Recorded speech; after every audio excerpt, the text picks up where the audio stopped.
¿Qué tal, Bronies y Pegasisters? Ya vimos las reglas de la G4 que la G5 rompió. Ya vimos las reglas de la G4 que la propia G4 rompió. Pero, aunque no lo crean, también existe lo opuesto, o sea, las incoherencias de la G4 que la G5 resolvió. Esos detalles que en la G4 no estaban bien explicados o que nunca se molestaron en explicar, y no fue hasta la G5 que finalmente le dieron esa explicación, o al menos insinuaron detalles muy cruciales para tener la duda más resuelta. Claro, estos son considerablemente menos que las incoherencias, de hecho son solo 3 por ahora. Pero me atrevo a decir que son más sustanciosos y valiosos y le dan un valor a la G5 que muchos no aprecian o pasan por alto. Así que en esta ocasión vamos a repasar esas incoherencias de la G4 que fueron resueltas en la G5. Por lo que sin más, comencemos.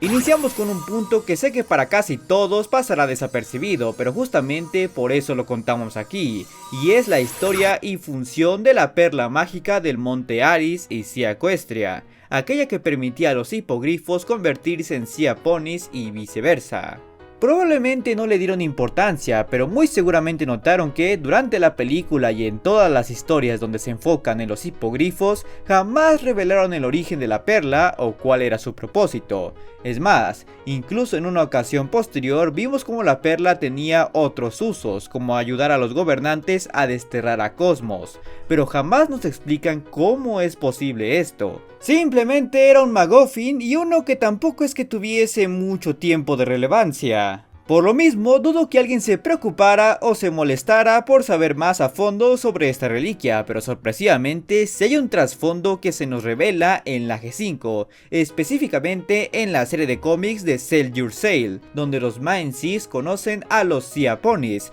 no de Sia Equestria, sino del Mar Resplandeciente. En esta serie es donde conocemos más sobre el lore de todos los reinos marinos de Ecus, o al menos los que están más cerca de Equestria, y si bien nunca mencionan explícitamente a Sia Equestria o el Monte Aris, sí mencionan el Mar Celestial donde se encuentran estos reinos, y se explica que cada reino posee un ancla, es decir, una reliquia mágica muy similar a los elementos de la armonía o los cristales de la unidad, que cumplen la función de mantener el equilibrio de los mares y la grandeza de sus reinos. El cómic también nos revela que solamente el Mar Resplandeciente es el único reino en mantenerse en pie, dado que todos los demás cayeron por una guerra en la superficie, de ahí que la reina Kaya Lily obtuviese la perla. Claro que esta explicación no está libre de incoherencias, puesto que se menciona que la reliquia de la perla pertenece al océano lunar, y como ya mencionamos, Sia Equestria está en el océano celestial, al que se le origina una geoda de Ágata.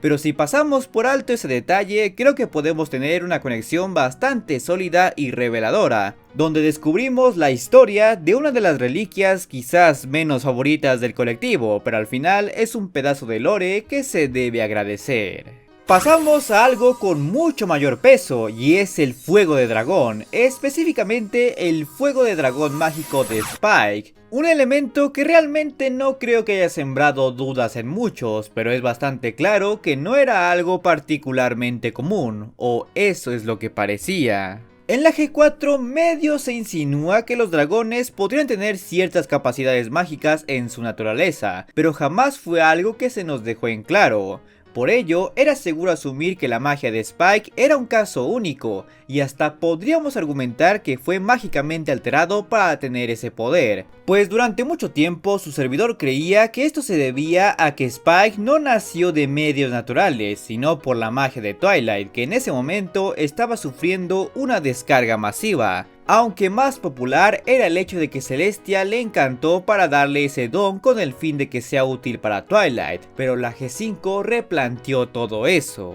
En esta generación vemos a un nuevo grupo de dragones que, a diferencia de todos los que conocimos en la G4, son cuadrúpedos. Eso, y que poseen magia que realizan a través de su fuego, tal cual como Spike, lo que nos quiere decir que las habilidades mágicas que este dragón poseía no eran a causa de una mutación, sino de una evolución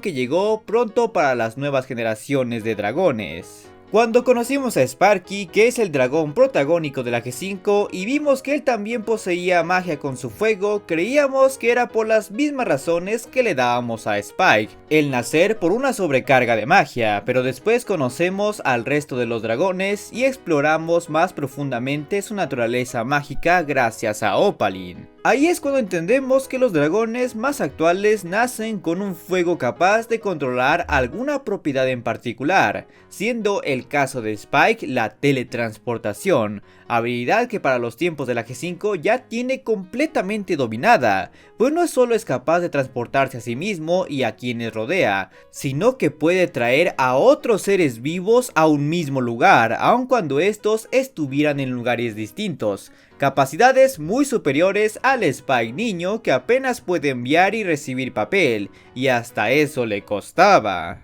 Con ello también vimos cómo los demás dragones pueden controlar otras cosas, como Sparky, que puede transformar y alterar objetos, una habilidad que se ha dejado en claro que es bastante poderosa. Tumblr siendo capaz de crear y controlar el aire, Fontaine el agua o Lux la luz. Incluso puede que esta nueva magia que brotase en esta generación sea la causa de que estos dragones posean Cutie Marks, aunque personalmente yo sigo creyendo que más que Cutie Marks son sellos que se les ponen de forma artificial para identificar o hasta canalizar su magia, pues por algo ni Spike ni Sparky las tienen. En pocas palabras, el fuego de Spike es un caso de desarrollo evolutivo acelerado, posiblemente a causa de que fue expuesto a mucha magia, pero en la actualidad esa evolución ha llegado a todos los dragones que ahora poseen habilidades similares, aunque tampoco hay que descartar que esto también se deba al cruce de especies que el reinado de Twilight levantó, y esto también es el resultado de una genética descontrolada. Y finalmente tenemos lo que claramente es la mayor duda con respecto al lore de la franquicia, que durante más de 9 años estuvo en completo misticismo y no fue hasta la G5 que tuvimos una respuesta concreta,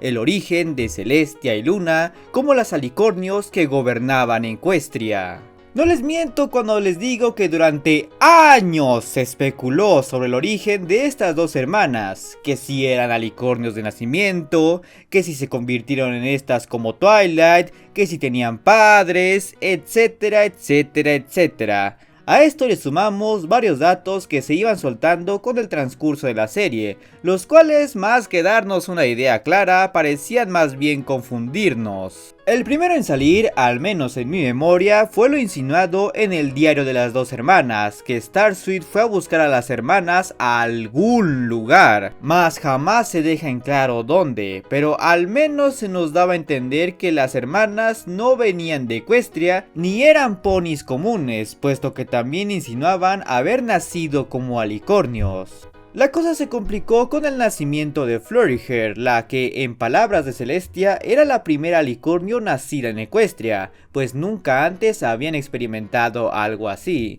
lo que le sumamos las palabras de Luna, diciendo que iba más allá de su comprensión. Estas palabras fueron las que por mucho tiempo dieron a entender que ellas no eran alicornios de nacimiento, y por lo mismo no tendría que haber otros allá afuera. Pero esto chocaba con otros elementos, como el hecho de que en los cómics vemos como las hermanas ya eran alicornios desde muy jóvenes. Y no hablamos de adolescentes, hablamos de potras que apenas si tenían edad para recordar. Básicamente era un revoltijo de información que no parecía dar una respuesta concreta hasta la llegada de la G5, donde se nos revela de una vez por todas que las hermanas vienen de una ciudad llamada Skyros, la ciudad de los alicornios, de donde viene también Opaline, con quien comparten cierta historia. Con esto confirmamos que las hermanas reales sí son alicornios de nacimiento y sí vienen de un lugar distinto y no son las primeras ni únicas alicornios que hay allá afuera, básicamente tomando la línea que el diario de las dos hermanas había insinuado.